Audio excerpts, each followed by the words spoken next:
Have you ever wondered why God's most sacred name in the Bible appears in so many different forms? In some translations we read Jehovah, in others we find Yahweh, while many simply replace everything with Lord. This difference is not a simple linguistic detail. It hides one of the most fascinating stories in biblical tradition, involving extreme reverence, intentional silence, and centuries of careful transmission of sacred texts. In this video, we will reveal the historical and linguistic journey behind God's name, from ancient Hebrew manuscripts to modern Bibles. Understanding this trajectory completely changes how we read the scriptures and how we perceive the relationship between God, language, and faith throughout history. At the heart of this mystery is a word formed by only 4 Hebrew letters, YHWH. This set is known as the Tetragrammaton, considered the proper and exclusive name of God in the Old Testament. Unlike titles such as Elohim or Adonai, YHWH appears as a unique identity revealed directly to the people of Israel. However, unlike other names, it was not pronounced in a common way. From a very early age, this name was treated with such profound respect that silence became an essential part of its preservation. Understanding what the Tetragrammaton is the first step in understanding why so many variations have arisen over time. The reverence for the name YHWH did not arise by chance. Jewish tradition developed a deep fear of violating the commandment that prohibits using God's name in vain. Pronouncing this name out of its proper context was seen as a serious spiritual risk. Over the centuries, this concern led to the decision not to pronounce the name at all. Thus, when sacred texts were read in public, readers replaced YHWH with words like Adonai, meaning Lord, or Hashem, which simply means the name. This habit created a gradual distancing between the written text and the spoken pronunciation. This silence surrounding the divine name had profound consequences. Since ancient Hebrew was written only with consonants, the correct pronunciation depended on oral tradition. When the name YHWH ceased to be regularly pronounced, its original vocalization began to be lost. Entire generations grew up without hearing the sound of that name, which appeared so many times in the scriptures. Extreme respect ended up creating a linguistic void. The name remained in the text, but its voice disappeared from daily practice. This phenomenon opened space for interpretations, reconstructions, and later, for misunderstandings that would span centuries. Centuries later, the Masoretes emerged, Jewish scholars responsible for preserving the Hebrew text. To ensure that the reading was maintained correctly, they created a system of vowel signs added to the consonants. However, upon encountering the Tetragrammaton YHWH, the Masoretes did not record its original vowels. Instead, they inserted the vowels of the word Adonai as a visual reminder that the reader should say Lord instead of trying to pronounce the sacred name.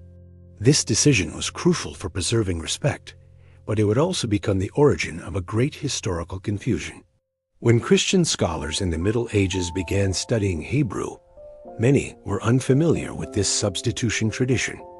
Upon seeing the consonants YHWH combined with vowels that did not originally belong to them, they attempted to read the combination as if it were a complete word. The result of this hybrid reading was Jehovah. This name did not exist in ancient Hebrew as a real pronunciation, but arose from the joining of the consonants of the Tetragrammaton with the vowels of Adonai. Thus, Jehovah was born as an academic creation, not as a direct transmission from the original biblical tradition.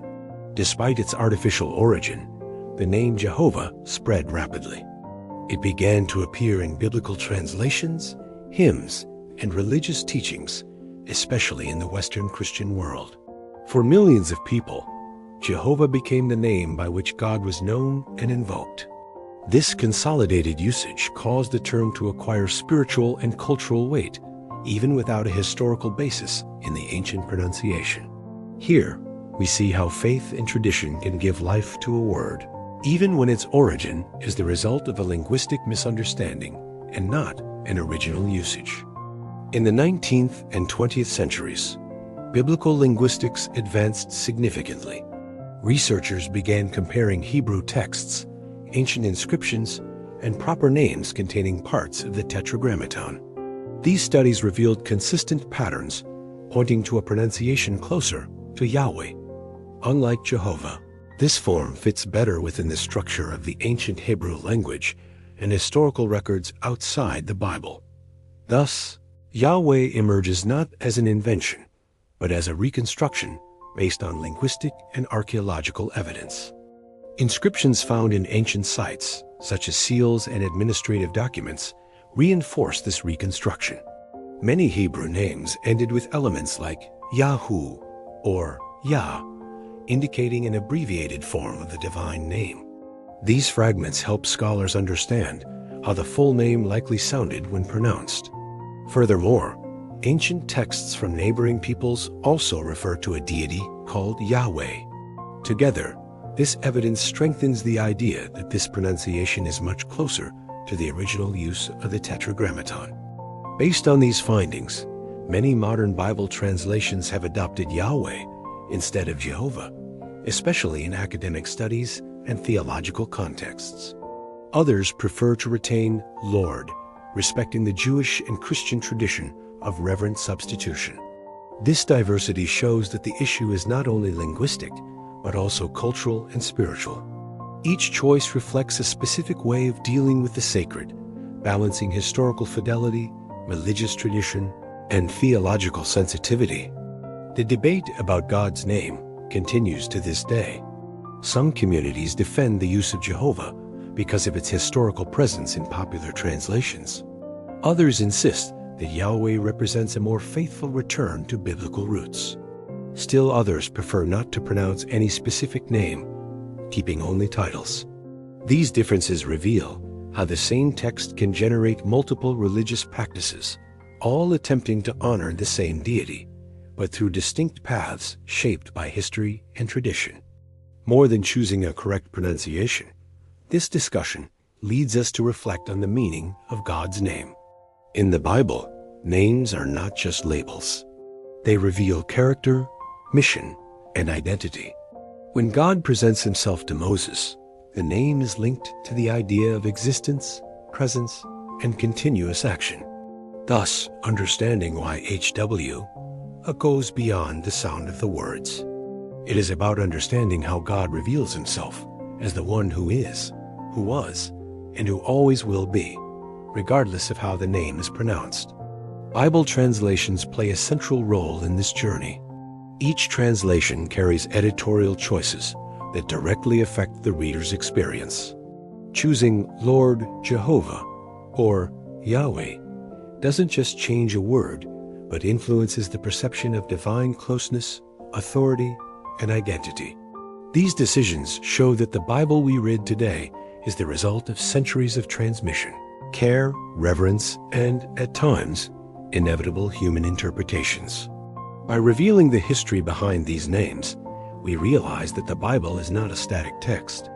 It is alive, having traversed languages, cultures, and generations. The mystery surrounding God's name does not weaken faith. On the contrary, it deepens the understanding of how the sacred has been protected and respected throughout time. Each letter of the Tetragrammaton carries not only linguistic meaning, but also centuries of devotion, silence, and the pursuit of holiness. In the end, whether pronounced as Jehovah, Yahweh, or replaced by Lord, the name points to the same divine reality.